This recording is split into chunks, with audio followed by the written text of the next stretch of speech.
ایران اور امریکہ کی جنگ کو لے کر جب ایک طرف دنیا کے لوگ اس بات کو لے کر ڈسکشن کر رہے ہوتے ہیں کہ اس جنگ میں کون جیتا، کون ہارا، کس کا پلہ بھاری رہا، کس کا ہلکا، تو دوسری طرف وہ اسی وقت ایک خطرناک ابلتے ہوئے لابے کو اگنور کر رہے ہوتے ہیں۔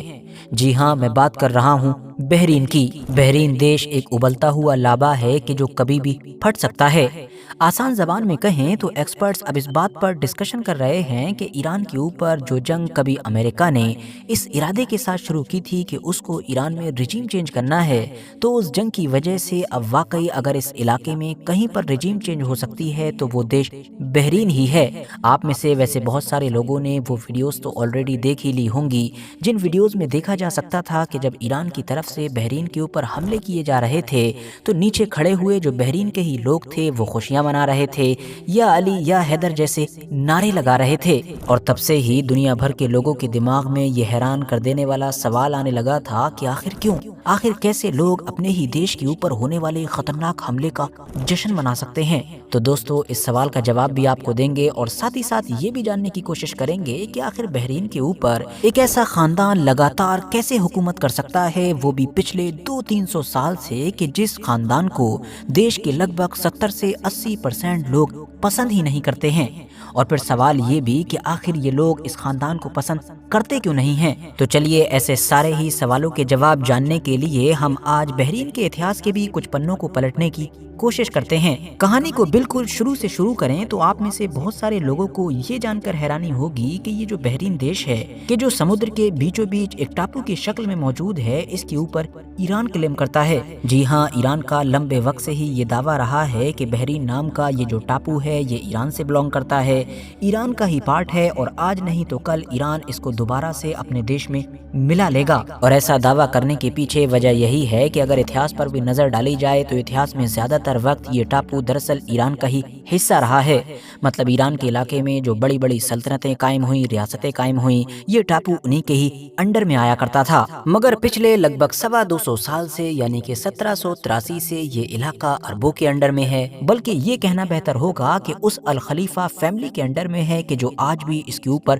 راج کر رہی ہے۔ اب بحرین کے اوپر راج کرنے والا یہ جو خاندان ہے جس کو دنیا میں الخلیفہ فیملی کہا جاتا ہے، اگر پیچھے جایا جائے تو اس خاندان کا تعلق آج کے بحرین سے نہیں بلکہ سعودی عربیہ کے نجد کے علاقے سے ہوا کرتا تھا۔ جی ہاں، سعودی عربیہ کا وہی علاقہ کہ جس علاقے سے ہی وہ آل سعود فیملی بھی بلونگ کرتی ہے کہ جو آج سعودی عربیہ پر راج کرتی ہے۔ یہی وجہ ہے کہ آج کی ڈیٹ میں بحرین کا یہ خاندان دنیا میں کسی سے سب سے زیادہ کلوز ہے تو وہ یہی آل سعود فیملی ہے۔ ہم یہ بھی کہہ سکتے ہیں کہ پچھلے ایک لمبے وقت سے بہت سارے اتار چڑھاؤ کے باوجود بھی الخلیفہ فیملی جو بحرین پر راج کرنے میں کامیاب ہو پائی ہے، اس کے پیچھے سعودی عربیہ کی سپورٹ کا سب سے اہم کردار ہے۔ اب باری آتی ہے بحرین سے جڑے ہوئے سب سے انٹرسٹنگ فیکٹر کی۔ دراصل بحرین کی جو بھی ٹوٹل آبادی ہے اس میں سے 70% کے قریب لوگ شیعہ مسلمان ہیں، جبکہ یہ جو الخلیفہ فیملی ہے جو بحرین پر راج کر رہی ہے اس کا تعلق سنی گروپ سے ہے۔ تو اب جب ایران اس زمین کو لے کر بھی یہ دعویٰ کرتا ہے کہ وہ ایتہاسک طور پر اس کی ہے،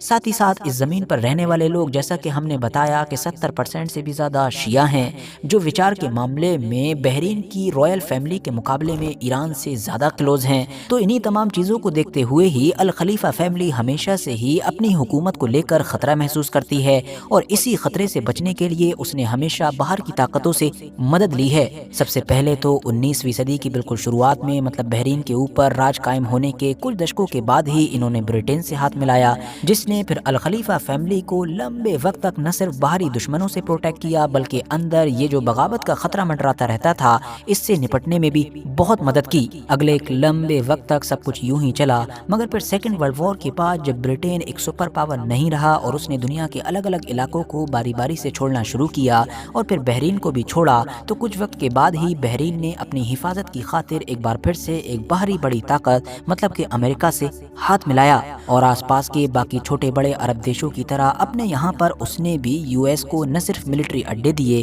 بلکہ ہزاروں کی تعداد میں اس کے فوجیوں کو بھی یہاں پر رہنے کی اجازت دے دی۔ ظاہر ہے امریکی فوجی اڈے کا یا اس کے فوجیوں کا بحرین میں آنے کا سیدھا مطلب یہی تھا کہ امریکہ اب بحرین کی نہ صرف باہری دشمن مطلب کہ ایران سے حفاظت کرے گا بلکہ اندر یہ جو ایک بڑی آبادی ہے جس سے اس کو خطرہ ستاتا رہتا ہے کہ یہ کبھی بھی اس کی حکومت کا